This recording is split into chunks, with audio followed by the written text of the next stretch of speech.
Pause button. शुभ प्रभात, नमस्कार, स्वीकार करें अभिवादन। आरसी विनोद गढ़वाल की ओर से प्रस्तुत है RC morning news. RC morning news के इस बुलेटिन में देश दुनिया की तमाम बड़ी खबरें होंगी। जानेंगे मौसम का हाल, क्या कुछ रहा खेल जगत में खास। सबसे पहले इस वक्त की बड़ी खबर मौसम से जुड़ी हुई, जहां पर दिल्ली एनसीआर में आंधी तूफान के साथ बारिश हुई है। बड़ी खबर, रविवार की सुबह दिल्ली एनसीआर के लोगों को गर्मी से बड़ी राहत मिली है। आंधी तूफान के साथ दिल्ली एनसीआर में तेज बारिश हुई है। दिल्ली में इतनी झमाझम बारिश हुई कि कई सड़कें सैलाब में बदल गई हैं, तालाब में बदल गई हैं। मोतीबाग, मिंटो रोड और दिल्ली एयरपोर्ट, इंदिरा गांधी एयरपोर्ट का टर्मिनल 1 में पानी भर गया है। 49 फ्लाइट का रूट डाइवर्ट किया गया है। इस वक्त की बड़ी खबर, दिल्ली एनसीआर में झमाझम बारिश, आंधी तूफान के बाद हुई बारिश में दिल्ली की सड़कें लबालब हो गई हैं। Minto road, Motibagh, Indira Gandhi airport terminal 1 सहित तमाम इलाकों में पानी भर गया है। लोगों को गर्मी से बड़ी राहत मिली है। वहीं पूरी तरह से जनजीवन अस्त व्यस्त हो गया है। सुबह सुबह से ही दिल्ली की कई सड़कों पर पानी भरने से जनजीवन यातायात बुरी तरह से प्रभावित हुआ है। इस बड़ी खबर पर लगातार आरसी न्यूज की नज़र बनी रहेगी। वहीं बड़ी खबर एक और इंदौर से आ रही है, जहां पर आज लोक माता देवी अहिल्या की जन्म जयंती समारोह पर मैराथन दौड़ का आयोजन किया गया है। राजवाड़ा से आज सुबह 6:30 बजे मैराथन दौड़ हुई, जिसमें खेल संगठन, महिला, बालिकाओं, आम नागरिकों ने भारी मात्रा में भाग लिया। इस अवसर पर भाजपा विधायक गोलू शुक्ला, महेंद्र हार्डिया, मधु वर्मा, सांसद शंकर लालवानी मौजूद रहे।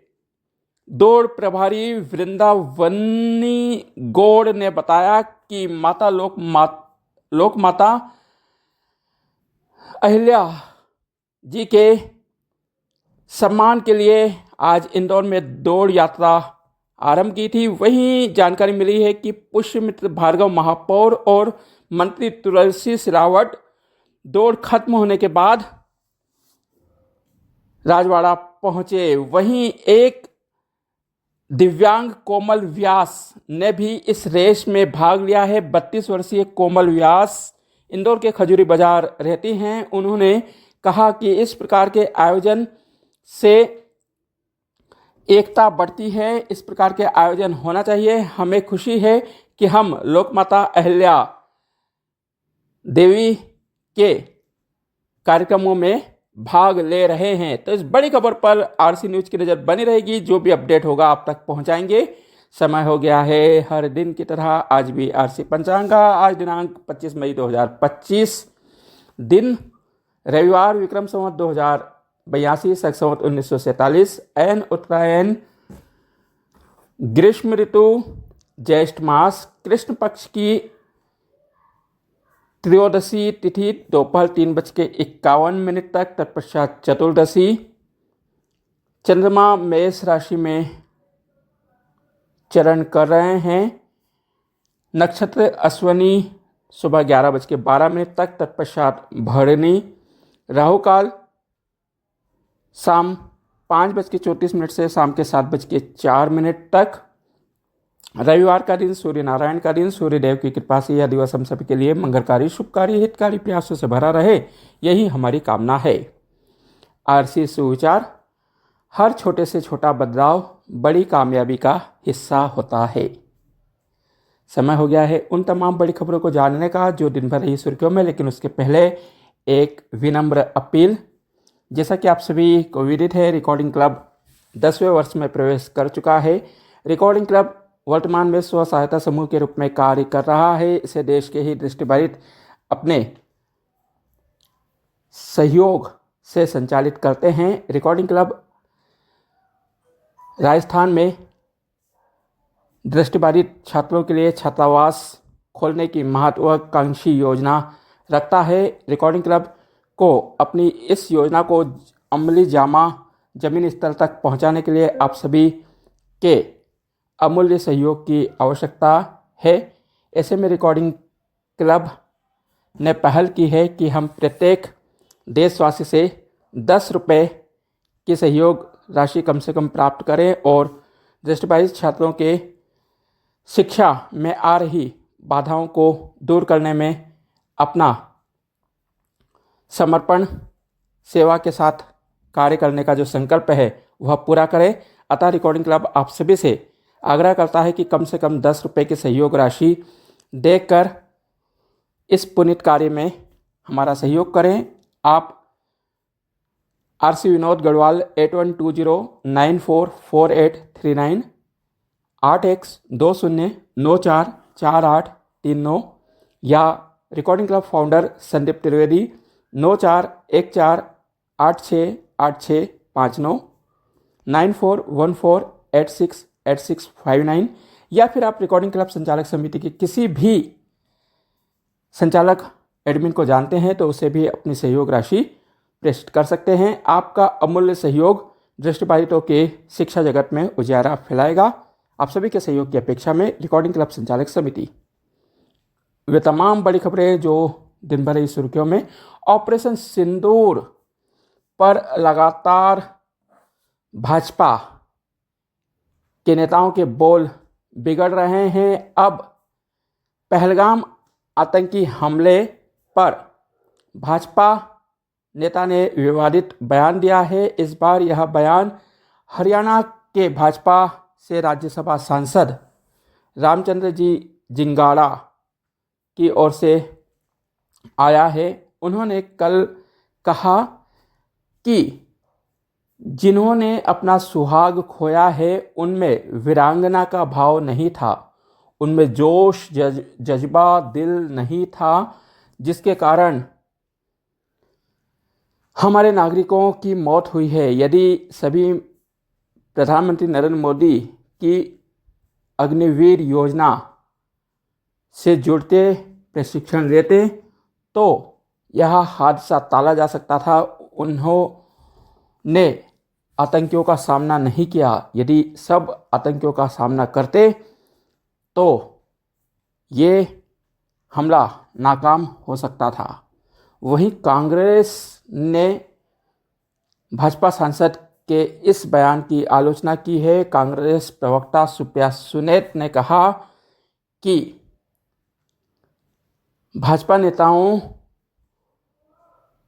को केवल बयान देने की आदत हो गई है, वे सोचते समझते नहीं है कि क्या कह रहे हैं।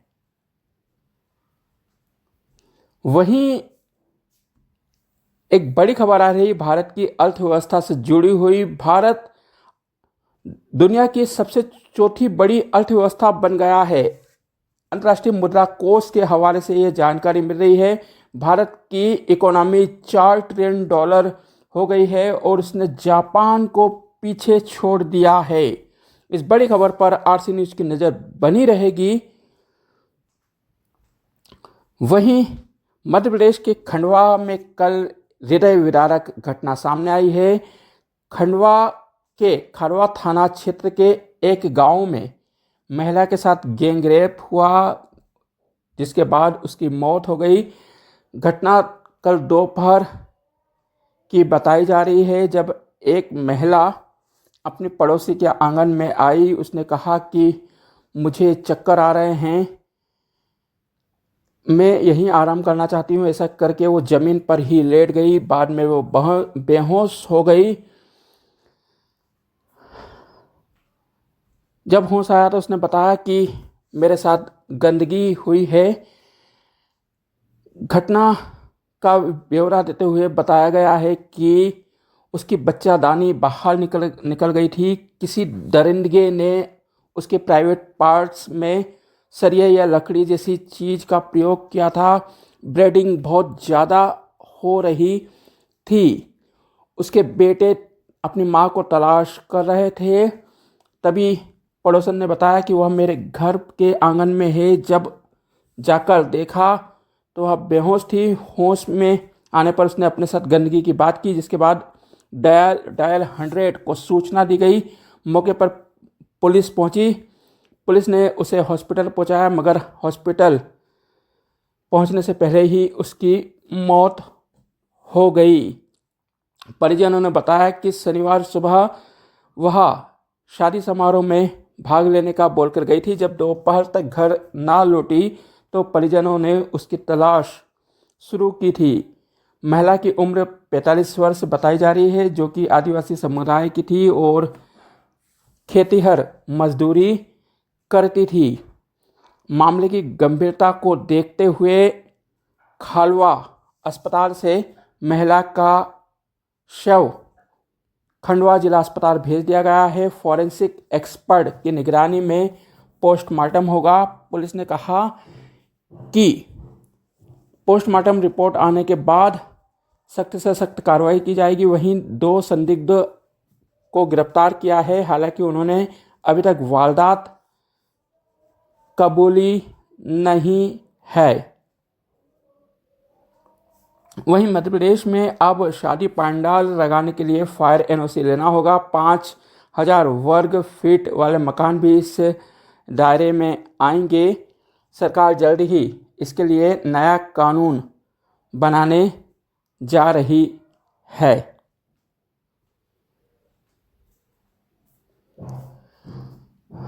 देश का सबसे बड़ा bank reserve bank of India Bharat सरकार का खजाना भरेगी। आरबीआई सरकार को सरप्लस 2.69 लाख करोड़ रुपए देगी। यह पिछले वर्ष के मुकाबले 28% अधिक है। बताया जा रहा है कि पिछले वर्ष आरबीआई ने सरप्लस के रूप में 2.10 लाख करोड़ रुपए दिए थे। सरकार के पास इस खजाने से कई विकास कार्यों को करने के लिए आर्थिक मजबूती मिलेगी। वहीं कल प्रधानमंत्री नरेंद्र मोदी की अध्यक्षता में नीति आयोग की बैठक हुई। प्रधानमंत्री नरेंद्र मोदी ने सभी राज्यों से कहा कि राज्य विकसित होंगे तभी भारत विकसित होगा। हमें एक टीम के रूप में कार्य करना पड़ेगा। टीम इंडिया बनकर यदि हम सभी एकजुट होकर काम करेंगे तो भारत जल्द ही दुनिया की विकसित आबादी में गिना जाएगा। वहीं चार धाम यात्रा पर प्रतिदिन हजारों की संख्या में श्रद्धालु पहुंच रहे हैं। केदारनाथ, बद्रीधाम, यमुनोत्री, गंगोत्री के लगातार श्रद्धालु दर्शन कर रहे हैं। उत्तराखंड सरकार के बाद अब राजस्थान के मदरसे भी ऑपरेशन सिंदूर की वीर गाथा अपने छात्रों को पढ़ाएंगे। राजस्थान मदरसा बोर्ड ने कल इसकी जानकारी दी है। सेना के पराक्रम और शौर्य को बच्चों को पढ़ाकर बहादुरी का सबक दिया जाएगा। मानसून देश में मानसून 8 दिन पहले केरल पहुंच गया है। 40-50 किलोमीटर दूर अटका मानसून कर केरल पहुंचा। यह पिछले 16 सालों में सबसे पहले पहुंचा है। 16 साल पहले 2009 में मानसून 9 दिन पहले केरल पहुंचा था। बताया जा रहा है कि एक सप्ताह में दक्षिण और पूर्वी राज्यों को कवर करने के बाद यह 4 जून तक मध्य और पूर्व के राज्यों को कवर कर लेगा। यह 8 जुलाई के पहले पूरे देश को कवर कर लेगा। आमतौर पर 8 जुलाई तक मानसून पूरे देश में पहुंचता है। 17 सितंबर से इसकी विदाई होना शुरू होती है, जो कि 15 अक्टूबर तक पूरी तरह से विदा हो जाता है। मौसम विशेषज्ञों का कहना है कि मानसून के जल्दी आने से बारिश पर कोई प्रभाव नहीं पड़ता है। इधर देश के कई राज्यों में पहले से ही प्री मानसून की बारिश हो रही है। उत्तर प्रदेश के गाजियाबाद में हुई झमाझम बारिश से एसीपी कार्यालय की छत गिर गई, जिससे sub inspector SI Dhirendra Kumar Mishra घायल हुए। इलाज के दौरान उनकी मौत के समाचार मिले हैं। वहीं मध्य प्रदेश के भी कई राज्यों में ओलावृष्टि और आंधी तूफान से भारी नुकसान होने के समाचार मिले हैं। बेमौसम बारिश होने से किसानों की मुश्किलें दिनों दिन बढ़ती जा रही है। वहीं देश में कोरोना के नए मामले लगातार बढ़ रहे हैं। पिछले 24 घंटों में देश में 27 नए कोरोना पॉजिटिव मिले हैं। वहीं 2 की मौत हो गई है। कल महाराष्ट्र के ठाणे में 8 नए कोरोना पॉजिटिव मिले। वहीं हरियाणा और उत्तराखंड में 3-3, उत्तर प्रदेश में 1 नया मरीज मिला है। स्वास्थ्य विभाग हरकत में है। स्वास्थ्य मंत्रालय ने सभी राज्यों को एहतियातन कदम उठाने के दिशा निर्देश जारी किए हैं। वहीं इंदौर में भी 2 नए कोरोना पॉजिटिव मिले। दोनों की हिस्ट्री केरल की बताई जा रही है। केरल से आए लोगों की प्रशासन हिस्ट्री निकालने में जुट गया है। क्रिकेट आईपीएल के 66वें मुकाबले को दिल्ली कैपिटल्स ने 6 विकेट से जीत लिया। कर पंजाब किंग ने पहले बल्लेबाजी करते हुए निर्धारित 20 ओवर में 6 विकेट के नुकसान पर 206 रन बनाए। 207 रनों का पीछा करते हुए दिल्ली कैपिटल्स ने 4 विकेट के नुकसान पर ही 19.3 ओवर में जीत का लक्ष्य हासिल कर लिया। दिल्ली कैपिटल्स की इस जीत के साथ ही पंजाब किंग्स की सुपर 2 में पहुंचने की उम्मीदों पर पानी फिरा है। इधर बीसीसीआई ने कल इंग्लैंड दौरे के लिए टीम का ऐलान किया।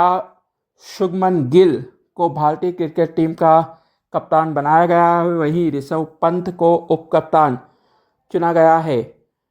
20 जून से 5 टेस्ट मैचों की सीरीज खेलने के लिए 18 सदस्यीय टीम का ऐलान किया गया है। रोहित शर्मा और विराट कोहली के संन्यास लेने के बाद साई सुदर्शन और करुण नायर की टीम में शामिल किया गया है। वहीं शार्दुल ठाकुर की टीम में वापसी हुई है। मोहम्मद शमी सीरीज के लिए उपलब्ध नहीं है। वहीं मुख्य चयनकर्ता अजित आगरकर ने बताया कि हम 1-2 सीरीज के लिए कप्तान नहीं चुनते हैं। हमें पूर्ण विश्वास है कि हमने सही खिलाड़ी को कप्तान के रूप में चुना है। आपको बता दें, शुभमन गिल देश के 5वां युवा कप्तान बन गए हैं। उनकी उम्र अभी 25 वर्ष 258 दिन है। उनके पहले मनसुख खान पतौदी 21 साल 77 दिन, सचिन तेंदुलकर 23 वर्ष 169 दिन, कपिल देव 24 वर्ष 48 दिन और रवि शास्त्री 25 साल 229 दिन में भारत के युवा कप्तान बने थे। वहीं मुख्य कोच गौतम गंभीर ने कहा था कि रोहित शर्मा और विराट कोहली के जाने से दिक्कतें होंगी, मगर युवा खिलाड़ियों को भी अवसर मिलेगा। आपको बता दें, 7 मई को रोहित शर्मा और 12 मई को विराट कोहली ने टेस्ट टीम को अलविदा कह दिया था। वहीं एप्पल अपने आईफोन भारत में बनाना जारी रखेगी।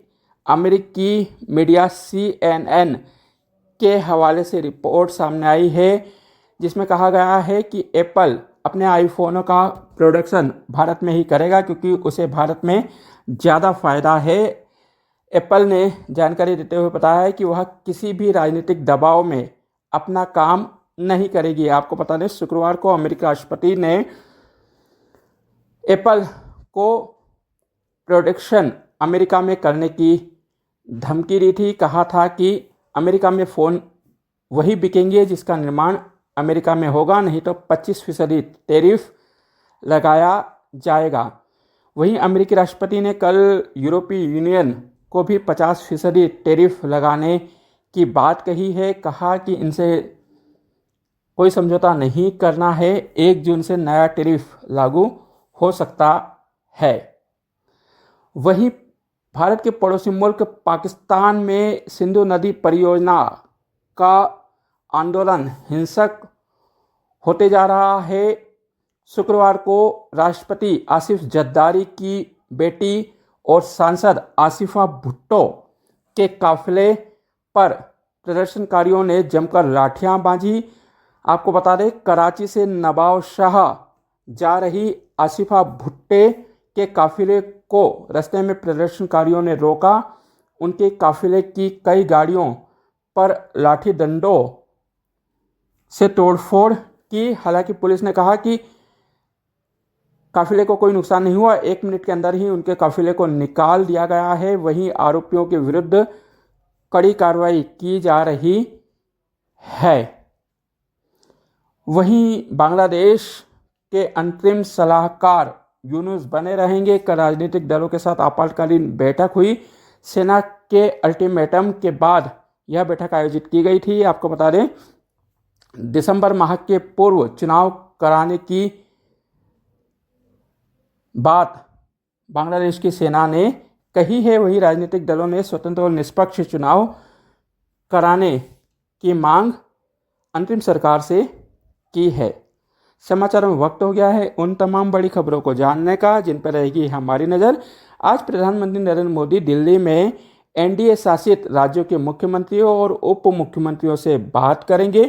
प्रधानमंत्री नरेंद्र मोदी अपने मन की बात के कार्यक्रम 122 को रेडियो पर संबोधित करेंगे। ऑपरेशन सिंदूर और उससे जुड़ी बातें वे कर सकते हैं। भाजपा सांसद रविशंकर प्रसाद के नेतृत्व में 6 देशों की यूरोपीय यात्रा पर भारतीय प्रतिनिधिमंडल जाएगा।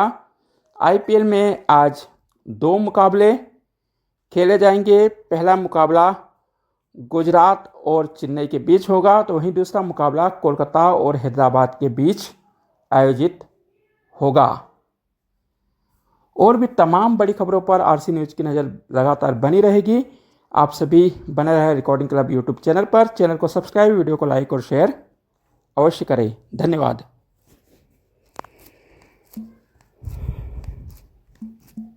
IQ. Stop button.